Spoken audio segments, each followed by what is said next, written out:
Some say that the 80s was the best time to be a kid.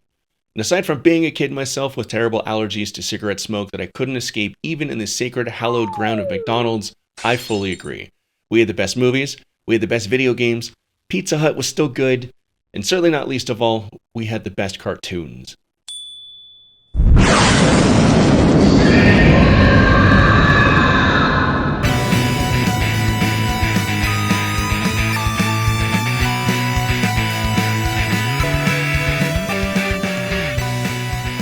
Welcome aboard Space Castle. Our continuing mission is to search the universe for all things nerdy.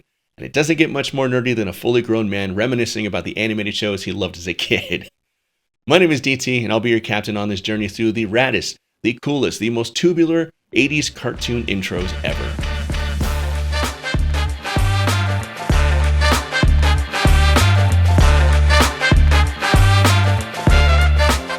If you're in your 30s now, or a little bit older, chances are you were hooked on one or more of the finest animated shows the 80s had to offer. Whether you were one of the kids who woke up early on Saturday mornings to catch your favorite shows, or you were an afternoon cartoon kid and you spent your school day dodging detention and getting home as early as you could, these shows meant something to you. They were a big part of your life. You could not miss these shows. Missing an episode meant possibly having it ruined for you by your friends on the playground, or not knowing what happened that week and ending up a social pariah. And in 1988, when you were a 6-year-old, you did not know what a social pariah was, but you did not want to be one. And each of these cartoon episodes started with an absolute banger of an intro with a theme song that slapped you in the face and your prepubescent ass at the same time.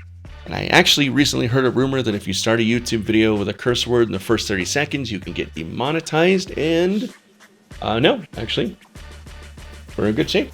Awesome. I actually heard that rumor from the Space Castle's onboard AI, which I lovingly refer to as Goldblum. Thanks for nothing, Goldblum.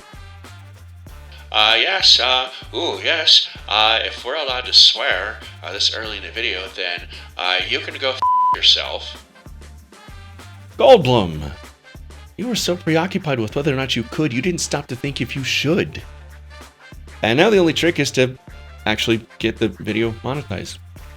And you can actually help me out by clicking the like button, the subscribe button, and ringing the bell so you know every time a new episode drops. We're going to have a lot of fun on this channel, and it's time to get started.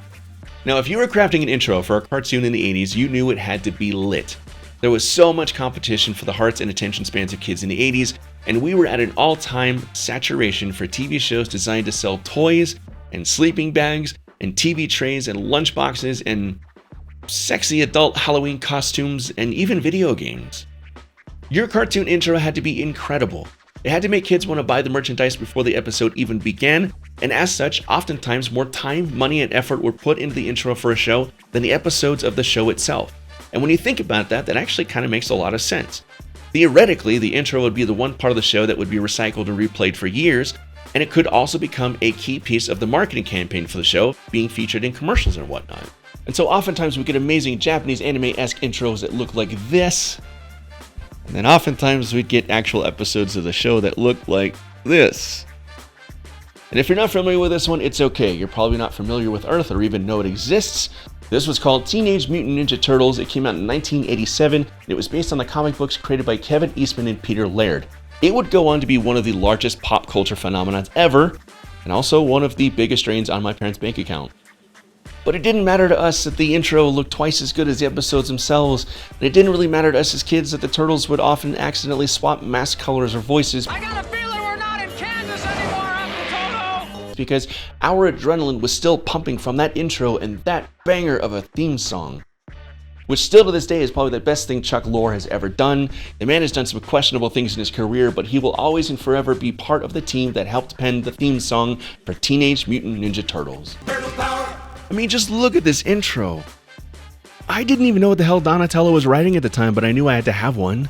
The animation is so crisp and so fluid and so badass, and it's all thanks to Toei Animation, who would actually also go on to produce the first 2 seasons of the show, and would also produce such awesome 80s classics as Dragon Ball, Muppet Babies, and Humanoids, and Gem, which was another show that had incredible animation in its intro, and actual episodes that looked like this. And don't get me wrong, I am fully aware that the Japanese animation studios who produce these intros are fully capable of doing this level of animation at all times.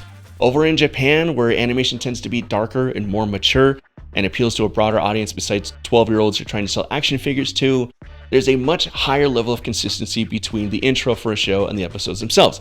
It's not their fault. The problem was, over here stateside, these episodes had to be cranked out en masse to keep kids engaged every week to keep them buying the action figures. Crank out as many episodes of a cartoon series as fast and cheaply as you can to keep kids engaged week after week, and reap in nothing but pure profit on licensing and marketing deals.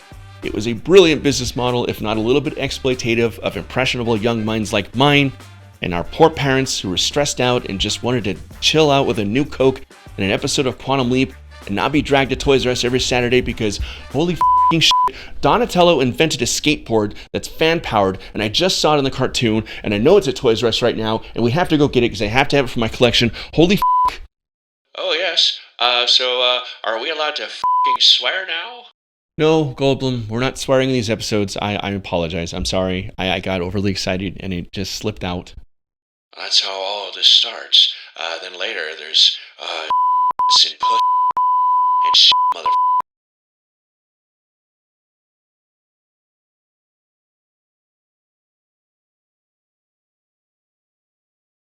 And speaking of consistency between the quality of a show's opening and the episodes themselves, sometimes we get stuff like He-Man.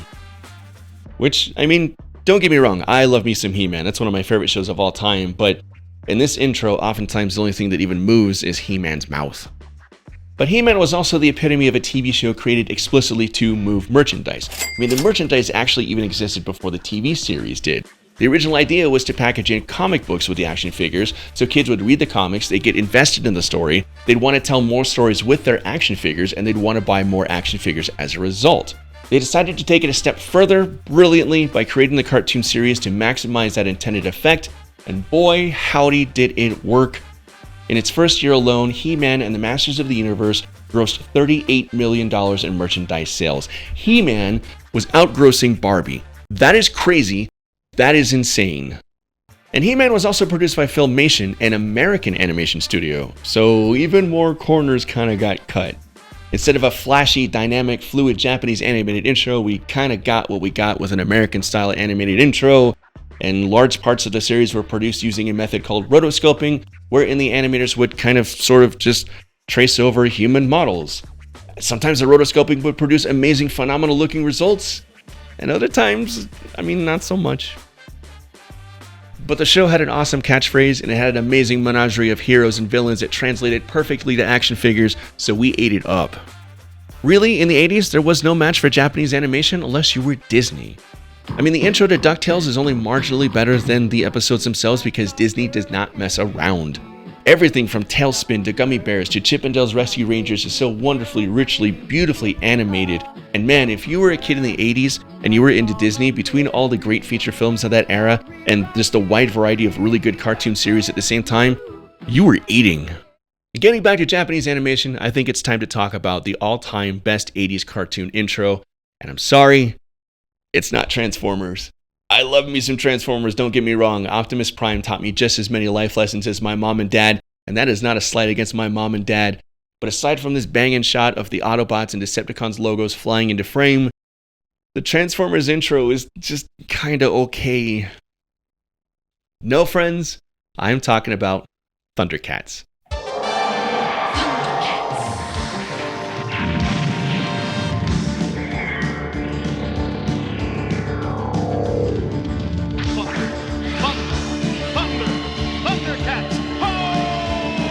Hear me out.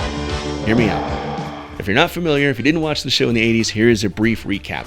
Thundercats is a story about a bunch of cat-like people who narrowly escape the destruction of their homeworld, and they crash land on a brand new mysterious planet that's filled with all kinds of monsters and creatures, not least of which is Mum-Ra, the villain of the show, who is like a mummy who calls upon evil spirits to transform into like a pharaoh, who then fights the Thundercats because he wants Lion-O's sword. And Lion-O, of course, being the main character, he is the hero, he is the possessor of the Sword of Omens, which is an heirloom of their people. He is the Lord of the Thundercats, which effectively makes him the king of what's left of their people. And here's the catch, is when they were being transported from their dying homeworld to the planet they crash landed on, his hypersleep pod kind of malfunctioned, so now he's literally like a child in a full-grown man's body. Why, I'm grown. Then you've got Panthro, who's like the Mac Daddy of the Thundercats. He's like the battle master, the mechanic, he's the mentor, and it's easy to see why he was the hardest to find action figure in the 80s, and I had that action figure because my mom and dad ruled. And then there's Chitara, who I am positive launched many kids into an early puberty, who she herself has the hots for Lion-O, despite fully being aware of the fact that he's effectively a 9-year-old in a man's body. And a fine figure of a Thundercat you've grown up to be, Lion-O. And so handsome, too. It was a weird show. But the point is, the intro was fantastic. That theme song is so pulse-poundingly awesome, brilliantly composed by Bernard Hoffer, and the animation is just fluid and incredible, produced by... Hang on 1 minute. You have no idea what I'm about to say, and this is about to blow your mind, so we're going to take a brief interlude to prepare you mentally.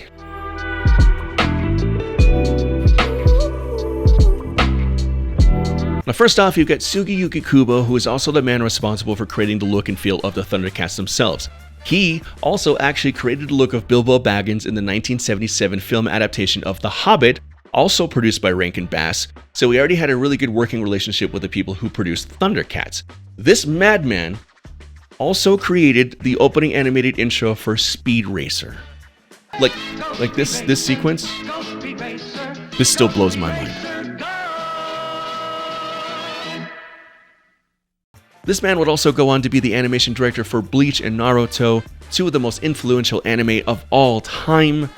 Masayuki Yamaguchi would go on to be a key animator for multiple Evangelion films, and multiple members of the animation team for the Thundercats intro would go on to work at Studio Ghibli and create some of the most incredible Japanese animation works ever with Hayao motherfucking Miyazaki.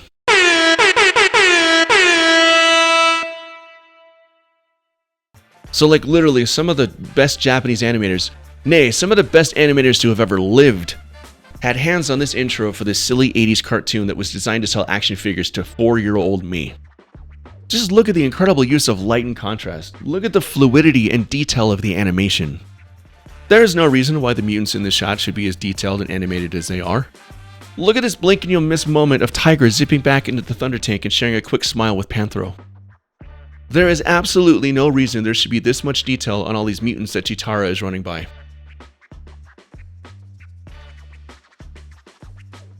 This animation is incredible. It's fantastic. This is the pinnacle of 80s cartoon intros. I'm sorry to Ghostbusters with your incredible shot of the Ecto-1 flying out of the firehouse, and too bad to Silverhawks with this really killer shot of Bluegrass playing the guitar in his ship. And I don't even play guitar, but I'm just going to fully assume that whatever riff he's playing here is like perfectly accurately animated. Nope, it's Thundercats.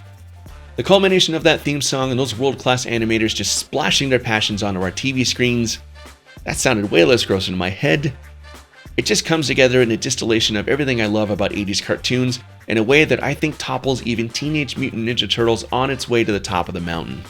It just frickin' rules, and it took that much talent and flexing to be the best in an era where we were just inundated and blessed with the greatest cartoon shows to ever grace a television screen. Friends, we truly had it great in the 80s. And I will forever be grateful to those massive corporations for carefully and cunningly marketing their cheap plastic toys to me in such spectacular fashion. And that's going to do it for this episode of Space Castle. My name is DT, and I'm your captain on this ongoing mission to explore the universe for all things nerdy. Space fuel in this economy is not cheap, so please be sure to click like, subscribe, and ring the bell so you know when a new episode drops. And as such, I also want to thank Chrissy, Seth, Damien, and Anna for being inaugural members of the Space Castle Patreon. You guys are members of the Galactonaut crew, and you keep the Space Castle floating through the cosmos. If you want to become part of the crew as well, you can do so at patreon.com/spacecastlepod. If you do become a member, depending on which tier you select, you'll get perks in our Discord, which you'll find in the show notes. You'll also get access to exclusive videos and a monthly recap podcast, amongst other perks. In the meantime, thanks so much for watching, and you can check out spacecastlepod.com for even more content. This is DT, signing off.